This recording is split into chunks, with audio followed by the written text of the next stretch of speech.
Jackie Simona, en fait, je suis ici parce que je suis un ancien élève de ce qui s'appelait à l'école le Collège technique des Pavillons-sous-Bois. Et j'ai passé 3 ans dans cet établissement pour faire des études de dessinateur en bâtiment.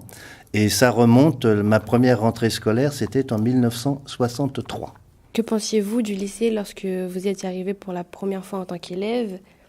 Et est-ce que ça ressemblait au lycée que vous avez vu aujourd'hui? Eh bien, c'était totalement différent. Moi, j'étais très heureux parce que j'aimais vraiment le dessin et j'aimais aussi... on était dans une classe de dessinateurs. Alors, à l'époque, le collège, c'était vraiment beaucoup plus modeste que maintenant.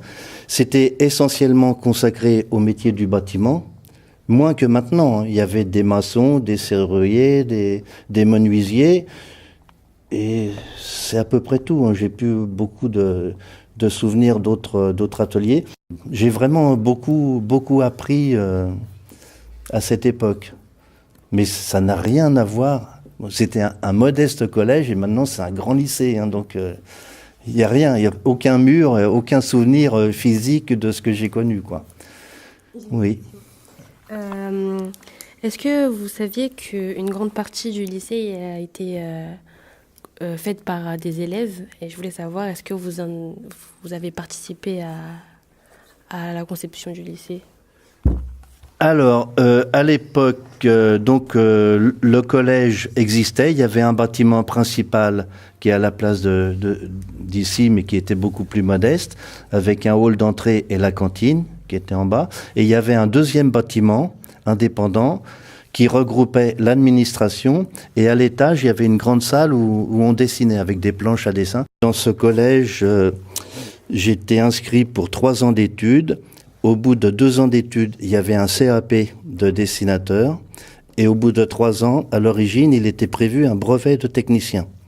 Et en fait, en cours d'études, ce brevet de technicien a été abandonné. Donc j'ai obtenu mon CAP de dessinateur en 1965.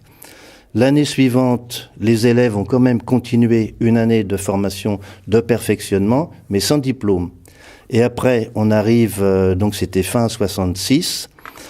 Janvier 1967, je suis parti faire mon service militaire, qui était de 16 mois à l'époque.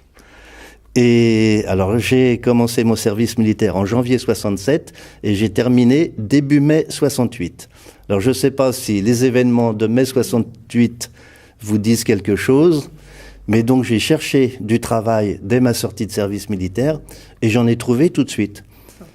Parce qu'à l'époque, c'était la révolution quelque part, il y avait la grève générale, mais en même temps, c'était une époque où il y avait du travail, on n'avait aucun souci pour trouver du travail. Et avec mon CAP de dessin, j'ai tout de suite trouvé du travail à la direction départementale de l'équipement.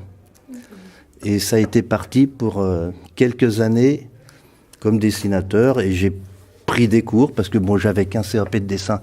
C'était déjà intéressant, j'étais dessinateur, c'était intéressant, mais je voulais progresser dans le métier et j'ai fini comme ingénieur.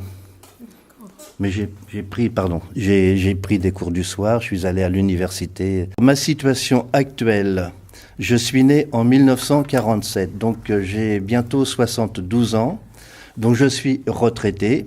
Depuis 2012, à 65 ans, j'ai arrêté de travailler et j'ai repris des activités. En fait, je suis élu au Pavillon-sous-Bois depuis 2014. Et donc, je suis pas vraiment retraité, puisque être élu, c'est une activité, surtout j'ai une délégation, donc c'est une activité qui prend beaucoup de temps. Cette interview a été réalisée par Eddie Koginel, Coutinho Mariana, Oumou Kanté,